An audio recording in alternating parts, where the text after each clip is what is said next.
ஒரு நாள் குருவை பார்க்க ஒரு சீடன் சென்றான். அவர் பாதம் கழுவி கும்பிட்டு பணிந்து வணங்கி நின்றான். அவனை மேலும் கீழுமாக பார்த்த குரு, ஏதோ எதிர்பார்ப்புடன் வந்திருக்கிறாய் போல என்று முகத்தை பார்த்து கேட்டார். அவன் மௌனமாக ஆமாம் என தலையாட்டிவிட்டு மெல்ல ஆரம்பித்தான். நான் நினைப்பதெல்லாம் நடக்க வேண்டும், இதற்கு என்ன வழி என்று ஒரு கேள்வியை கேட்டான். குரு புன்முறுவலுடன் சிரித்துக்கொண்டே அவனை அருகில் அழைத்தார். மெல்ல அவன் தலையை கோதிவிட்டு கன்னங்களை தட்டி கொடுக்க, அவனுக்கு முணுக்கென கண்களில் எட்டி பார்த்த கண்ணீரை மெதுவாக துடைத்துவிட்டு, என் சிஷ்யன் கலங்கக்கூடாது என்று ஆறுதல் படுத்தினார். குரு, நான் ஒரு கதை சொல்லப் போகிறேன், பொறுமையாக கேள் என்று மெல்ல ஆரம்பித்தார். ஒரு ஊர்ல ஒரு இளவரசன் இருந்தான். ஒரு நாள் அவன் காட்டுக்கு வேட்டையாட போனான். வழியில் அவன் பரிவாரங்களை விட்டு வழி தவறி போய்விட்டான். அவர்களை தேடி தேடி காட்டுக்குள் ரொம்ப தூரம் போனான். ரொம்ப களைப்பு, பசி, தாகம், கொஞ்சம் பயம் வேறு. சோர்ந்து போய் ஒரு மரத்தடியில் உட்கார்ந்தான். அது ஒரு கற்பக மரம். நம் மனதில் நினைப்பதையெல்லாம் அப்படியே நிறைவேற்றி வைக்கும் அற்புத சக்தி கொண்டது. ஆனால் அது அந்த இளவரசனுக்கு தெரியாது. ரொம்ப தாகமாக இருக்கிறதே, கொஞ்சம் தண்ணீர் கிடைத்தால் நல்லா இருக்குமே என்று நினைத்தான். சற்றே திரும்பி பார்த்தால் அந்த மரத்தடியில் ஒரு சிறு குழி.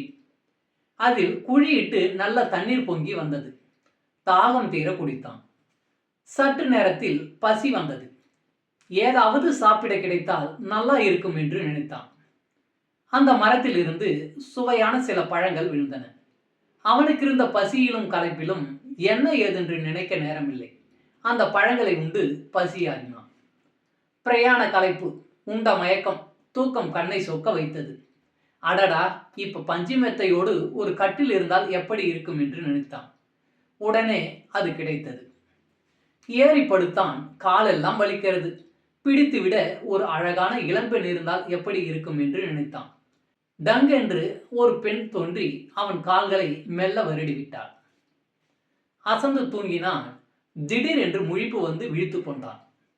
என்னடா இது, நாம நினைக்கிறதெல்லாம் நடக்கிறதே. ஒருவேளை இது ஏதாவது பிசாசோட வேலையா இருக்குமோ? அந்த பிசாசு இங்கே வந்து விட்டால் என்று நினைத்தான். டங்கு என்று ஒரு பெரிய பிசாசு வந்தது. கற்பக மரம் தான் நினைப்பதெல்லாம் கொடுக்குமே. ஐயோ, இது என்ன பிசாசு நம்மை கடித்து தின்று விடுமோ என்று நினைத்தான். அவன் நினைத்த மாதிரியே அவனை கடித்து தின்று விட்டது. இப்படி நினைப்பதெல்லாம் நடந்துவிட்டால் நாம் பிசாசின் வாயில்தான் போய் விழுவோம் என்று குரு கூறி நிறுத்தினார். சற்று நிமிர்ந்து பார்த்தவனை பார்த்து குரு மேலும் பேசத் தொடங்கினார். நல்ல பெண் என்றுதான் நினைத்து திருமணம் செய்து கொள்கிறான். இவள்தான் வேண்டும், இவள் இல்லாவிட்டால் வாழ்க்கையே இல்லை என்று நினைக்கிறான். திருமணம் முடிந்தவுடன் ஐயோ, இவளுக்கு ஆசைப்பட்டேன் என்று நொந்து கொள்கிறான்.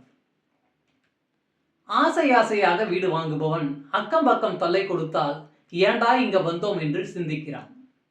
பாராட்டி சீராட்டி வளர்த்த பிள்ளைகள் திரும்பி பார்க்காமல் போய்விட்டால் மனம் கிடந்து கவலையில் உழல்கிறது. இப்படி வேண்டும் வேண்டும் என்று கேட்டதெல்லாம் பின்னாளில் வேண்டாம் வேண்டாம் என்று மறுதளிக்கும்படி ஆகிவிடுகிறது. கடவுளுக்கு தெரியாதா நமக்கு என்ன வேண்டும் என்று என அவனை பார்த்து ஒரு கேள்வியை கேட்டார். அவனுக்குள் ஞானம் பிறந்தது. பிறகு அவருக்கான பணிவிடைகளை செய்து வணங்கிவிட்டு அவன் இருக்குமிடம் நோக்கி திரும்பினான்.